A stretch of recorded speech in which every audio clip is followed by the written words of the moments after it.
La parola di oggi è bronza, una parola che ha origine molto antica e questa volta ci porta nel nord Europa.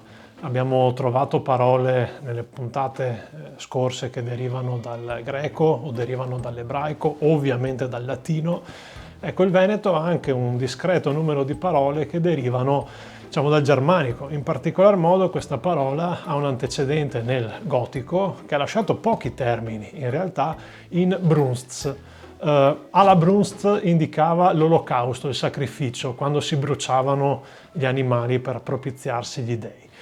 E c'è una testimonianza della vicinanza tra la bronza e le lingue germaniche se pensiamo all'inglese burn oppure proprio al tedesco Brunst, che significa calore.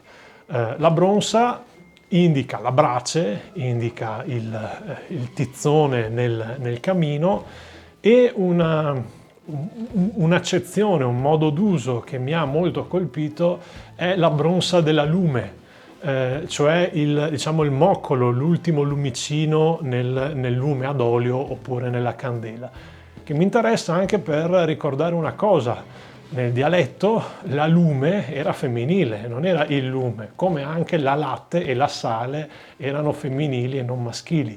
Quindi quella generazione negli anni 60 che ha dovuto abbandonare il dialetto, italianizzandosi spesso anche in maniera un po' brusca, un po' violenta, non solo dovete far la fatica di imparare i termini nuovi, ma a volte dovete fare la fatica di disabituarsi di alcuni termini che per una vita avevano detto al femminile, come la lume, e imparare a scriverli, a usarli, a dirli al maschile.